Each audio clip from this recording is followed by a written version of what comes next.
7, holding for Q. 6, 5, 4, 3.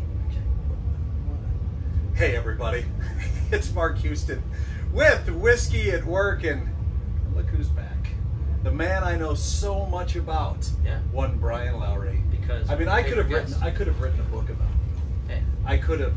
I know your entire life story. I know the history Fiction. of what you've done. No, it's not. It's not fiction at all. It is. It's all fact, and I'm so happy now to know the real you. Hey, cheers to that. Thanks for putting in the work. I did a podcast a while back with Bryan, and I got a few facts mixed up, okay? I've only known him for a couple of years. I thought he was a North Dakota native. He's not. Didn't know he lived half of his year down in Nashville. He does. And originally from California. You are. And I know how to spell his last name, too, so come on, man. That's 4 things in the last year and a Look half. at that. Look what I've learned. You're putting in the work. Oh, I have. I'm so glad to see you again, though. We're here in the camper at the. Why don't we relax in these, Bryan? Yeah, I feel like a third grader on the I toilet. kind of see. Oh, look at that. This is how we should do these from now on.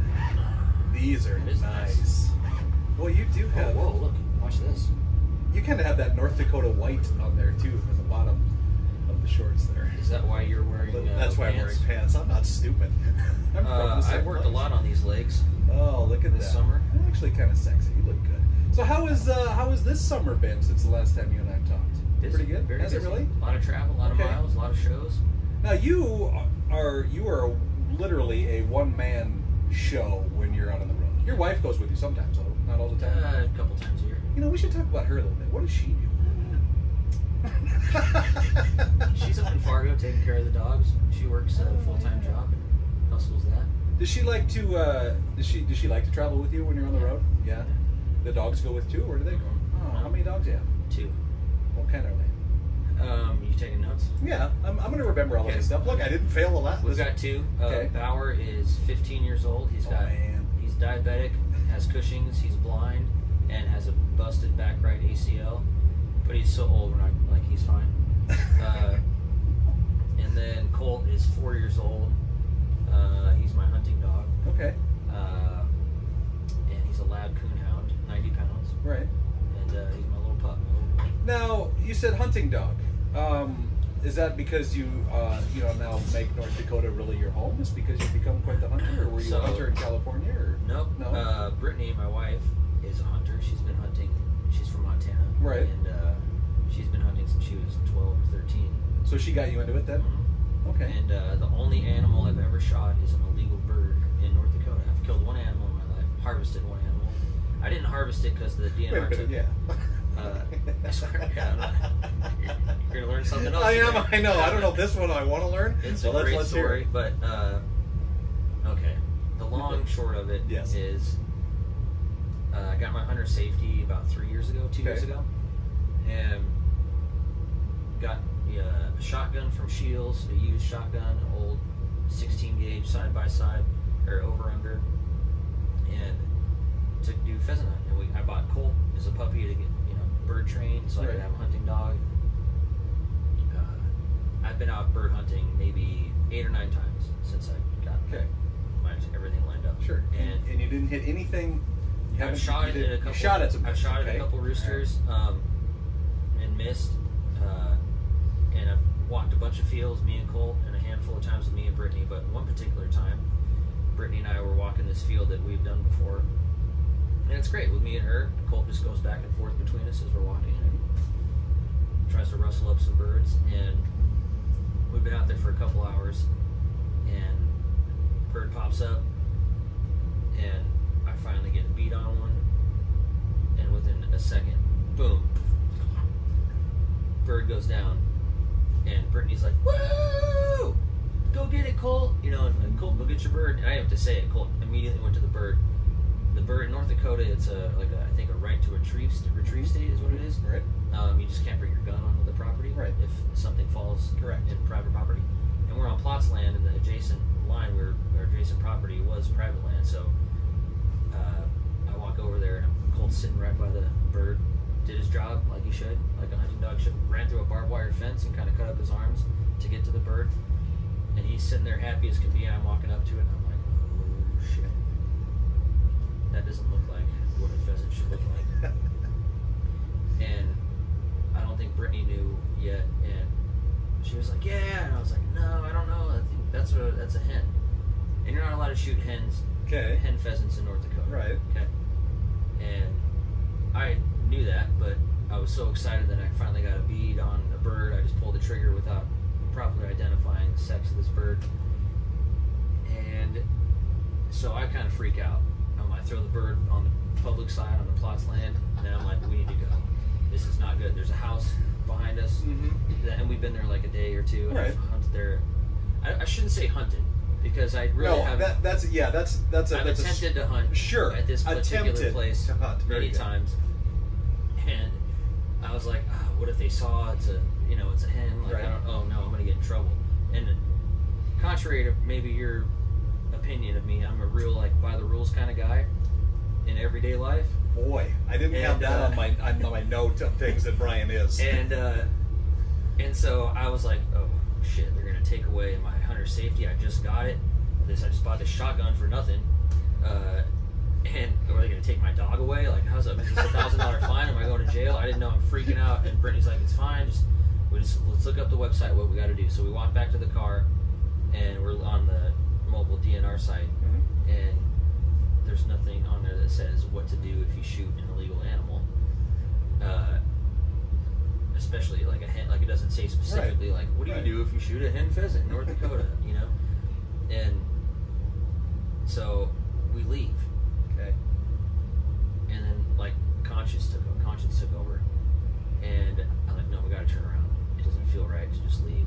So we went back, and then I called Game and Fish, or DN. I can't remember if it's DN. I think it's DNR in North Dakota. And I called the Fargo office just because that's where I live, and we were maybe 30 miles south by Walcott.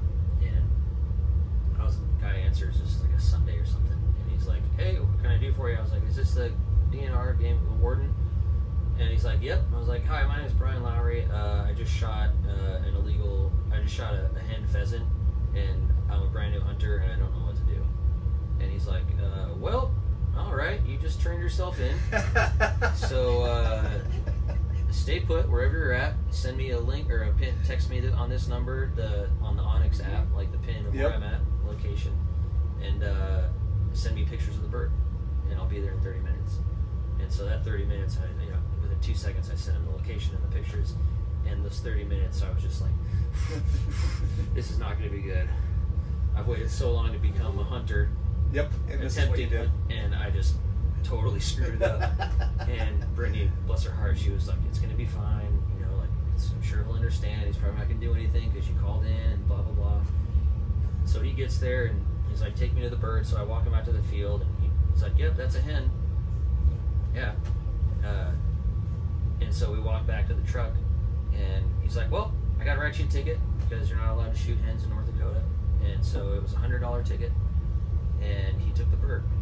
And so I basically gave him a free dinner. Well, I'm thinking that he went home that night as well and said, honey, you're not going to believe the phone call I got today. So this leads to another part. So that happened, right? I was like, so I can still hunt? He's like, yeah, everything's like, I was like, no, but you're not going to take my hunter safety away? He's like, no, what do you? And so I told immediately on my way home, I called my buddy Brody, who's an avid hunter of all types of animals, and especially birds. He's got a dog also. I told him the story, and it took about a minute and a half for him to stop crying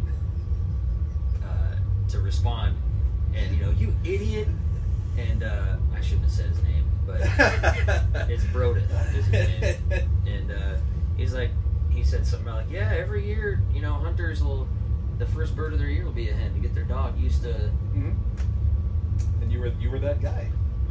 Unknowingly. And so I'm, according to my friend, the laughingstock of the bird hunting community in southeastern North Dakota. Do you think you are still? That story has been told hundreds of times. So yes. In the last year and a half.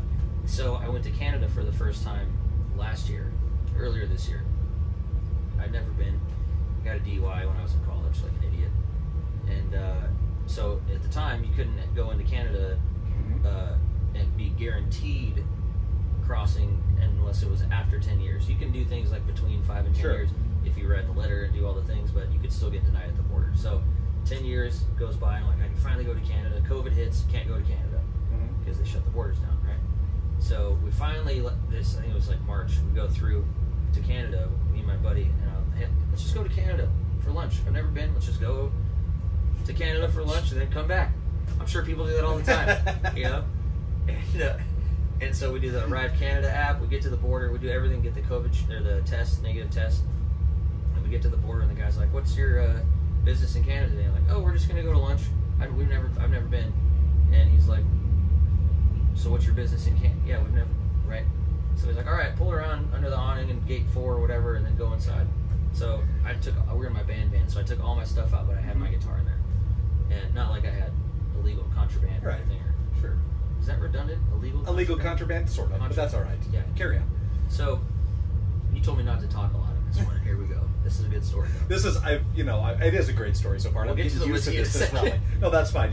You keep going. And so, we get our car checked, and we're waiting inside, and we have to spill out our entire criminal record to these border agents. Me and my buddy are standing next to each other, so we learned a lot about each other in that 5 minutes. And we sit down, and he goes, Mr. Loweree, can you come back up here for a second? And I go, yeah, what's up? Is everything good to go? And he goes, actually, there's a red flag here. Do you want to tell me why you didn't tell me about shooting an illegal bird in North Dakota last year? And I started laughing hysterically because I was like, are you kidding? 100%. I was like, are you serious? And he's like, why is this funny to you? And I was like, how do you know about that? Like, I was like, yeah, I shot a hen. It was my first year hunting. I didn't know what I was doing, and I called myself in, and I got a ticket. He's like, you called yourself in? He's been in Canada. They're like, we're the most polite people on the planet, and we wouldn't have done that. And the fact that they know about it is funny. Right. And he's like, oh my gosh, that's our. He goes, okay, here's your keys. You're good to go. You're an international villain. I know. I know. Why haven't you written a song about this yet? This is a great story. I haven't had. This is almost like a. It reminds me of Old Red. Is kind of what this song a little bit reminds me. Oh, sure. Yeah. Like you could have the hunting dog and the criminals in it, and you get to be the criminal in this one, though. I think it'd be great. It's about time I start breaking the rules. Yeah. Again. Right. Of all people. Yeah. Now you do have new music that's out though. You have a bunch of new songs that have come out lately. I sure do. I think the latest one is Why We Sing About Trucks. Nailed it. Right? Come on, man, look at me. Pro. Well, it's interesting because I watched, I think, either an Instagram or a Facebook post that you had when you were releasing the song. And I was sitting in the studio, and I had just got done playing Lainey Wilson's Heart Like a Truck. And coming up a couple songs down the road was the new Dylan Scott song, New Truck. And then I watched your song, and I'm like, you know what? This needs to be a hit. Because you have taken what a lot of people mock about country music. I mean, frankly, honestly, about it's nothing but trucks and whiskey and whatever. And you've put lyrics to explain why you do, and I think that was you're not getting enough kudos out of this, honestly. I think. Well, it did just come out on Friday. I don't care. I don't care. You've had 3 full days to get this thing right. And seriously, look for the song on Spotify. I'm sure it's where it is, and it's I can't believe. I mean, I'm not to take anything away from what you've done, obviously, but I just can't believe something like this has never been written or explored before. On this topic. I mean, where did you? There's songs about kind of the vein of that's like how I did it, but it looks just a little differently. Mine's, I think, is just a little. I think mine's unique just because it focuses solely on like holding on to your family history and passing down that. It's like, and it's all based on what you've lived. I mean, it's. So I'm a big car guy and truck guy, but really the story is about my best friend Dan Stout, and he's put a video out with the song on Friday also. Oh, on okay. YouTube, Facebook, Instagram, it's all over. And it's about he's in it, his dad's in it, and his son's in it. Really? And my buddy Dan has a bunch of old vehicles, and in this particular video we shot, it's a 54 Chevy pickup. Okay. And his dad's a big Ford guy, video shoot, he had like the old school Ford V8 logo. You remember that logo? Yeah. It's a V with the 8. It doesn't say Ford on it or nothing. Right. And I was like, hey, Jamie, you're going to have to take that hat off. This, the word Chevy's in the first line of the song or whatever. He's like, oh, yeah, okay. I'm like, no, really, you have to. And so he tried to put the Chevy hat on. He's like, it's not fitting. It's not, anyway, it's really good. But all three of them are in there. And on the side of the truck is a sticker, like a magnet that says Bud Speed Shop. And my buddy Dan, he's an insurance agent. He has a couple agencies, but he's also got a business called Bud Speed Shop. Okay. Repairs and restores old cars and trucks, right? And Bud was his grandpa, so his shop is named after his grandpa. So it's got like all 4 generations. I love that. Cool. I absolutely love that. You know, anytime songwriters like you can draw, you know, I mean, it's fun. The poppy side of country music and stuff is always fun. There'll always be a place for it. Mm-hmm. But crafting a story song, you know, you get so many people that try, but there is such I don't quite know the word I'm looking for here, but I don't think if you truly live it and you get through it, you can't fake it. Maybe that's what I'm looking for. Yeah. And I think a lot of the songs you've written seem to all come from your background and what you've experienced, and none of it ever feels like you tried too hard. You know what I mean? I don't know. You know, I don't know how you feel about that. I don't know. No, I think that's right. I try to at least draw, if it's a song for me, especially try to draw from my experiences or people I know. You know. Well, do you ever just write about? I mean, do you ever just think, well, you know, hey, this is a cool line. I want to write about this and build something around it. You get a lot of people that do that. That's how all the songs start, really. Like all the songwriters have in our iPhones on our notes just hundreds of lines or titles or whatever we think is clever or whatever. And so yeah. Do you write alone usually, or do you have writing partners? I write a lot with other people. Okay. I maybe do a few songs a year by myself. Okay. And most guys down in Nashville, or is it you have some up here that you write with too? A handful in Fargo that I write with. That's nice. Yeah. And a bunch in Nashville. All right. Well, again, I'm so happy that you sit down and drink with me every time you come up. Mainly because I buy it, and you never have to throw in any of the money. What is this? And this is the Russell's Reserve 10-year from Wild Turkey that makes this one. And right away when you get it, it is. It's the guys that make Wild Turkey. It ends up. This is probably one of my in bourbons right now. One of my top 10 easily to drink, because I don't need water. I don't need to put ice on it. You can sip this. It's not. There's not a lot to it, but the flavor in it is pretty good. He just did that. Now one of my pals told me how to. Now what you're supposed to do? You want to know actually how you're supposed to do it? Ready? Yeah. Wow. Yeah. Then you take that drink. Do you have to moan like that every time? You have to feel it. Okay. You have to feel it get to here, I mean, I'll try and that. kind of get down to your hips. Is the moan really? Yeah, okay. do it. Give it a. Let me hear it. You kind of went wide. Yeah, go wide. Okay. Little more pornographic than I might have wanted it, but you're gonna get there, buddy. You're gonna get there. You're gonna appreciate this. I think the moan kind of got in the way for me, but yeah, this is really good. It is. And from Wild Turkey. Yeah, I don't feel like I'm gonna pass out afterwards. No. This isn't one. Yeah, that you're gonna not know what happened the night before.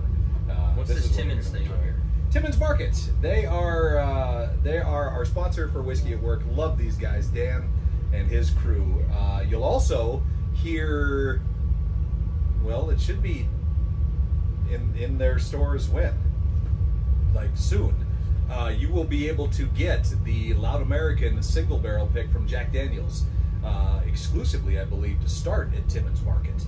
And we just sampled this about an hour ago, and boy, oh boy, they hit the nail on the head with this one. So when you see the Loud American Singles Barrel, Timmins Market, grab some. You will not be disappointed. I think you can sample it up here for.